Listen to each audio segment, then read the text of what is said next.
Sunday, today's a good day. I stopped here before, made a video, and I don't know, maybe this spot's got like electrical vibrational goodness. Makes you feel good right here, you know, because you're on top of the hills. But yeah, feeling good today. Just want to make a little video, as always. They're all little videos, aren't they? However long, about cycling shorts and my experiences. I used to be like really into Assos cycling gear, alright? I don't know what the deal is with Assos at the moment. I don't know if they've got a UK importer or as such. It was, I think it was Primera down Bournemouth or something. They're one of the main suppliers, I think. I don't know if they're waiting for the new season or what's going on with that, but Assos shorts are good. Let me see, they're not really made, in my opinion, to last though, because if you look at the stitching on Assos shorts, it's kind of like single thread stitching. And what I mean by that is, if you look at them, it's kind of like that kind of stitching, all right, all the way around the pad, like on a lot of shorts. But you've got to bear in mind with that, okay, because with cycling, whether you're in the wet or even in the dry, because you're not always on the bike, you might get off to sit down on something, you know, chair, concrete, even dirt, grass, whatever you place your bum on.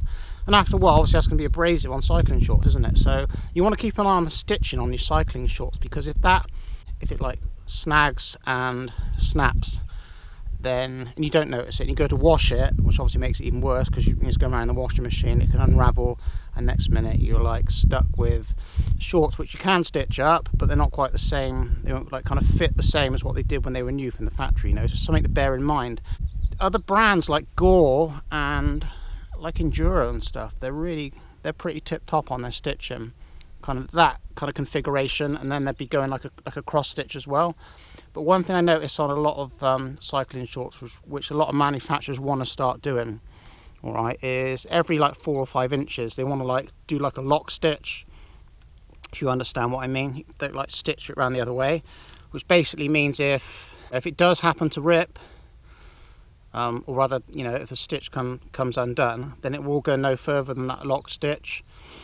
Because a lot of my older shorts where the stitching's come undone, that's what I've done all the way around the pad, just to prevent that from happening, and it won't go any further.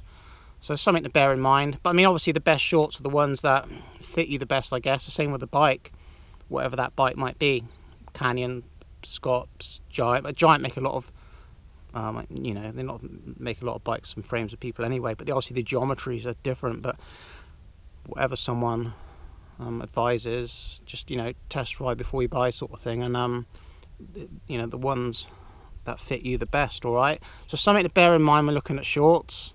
Got quite a lot of old shorts, my 3/4 bibs. Today I've got on, I was going to do a review of these. They are, I can't remember the name, what are they? Plus RH Plus, something like that. I've got some really older ones of these which I like. They're kind of more, these ones are quite thick, they're quite warm today. They'll be all right in a minute when I'm going downhill. But I've got some thinner ones, more, you know, spring, early summer. Not too thick, they're really nice, but they are wearing out a bit now. But I keep sewing patches on the bottom. I like to make stuff last, you know. If the pad's good, or because they've got a hole in them or something, you know, stitch it up, why not? Get your money's worth. And they're like 3-4 years old now, and Assos ones, they're like 3/4 winter bibs.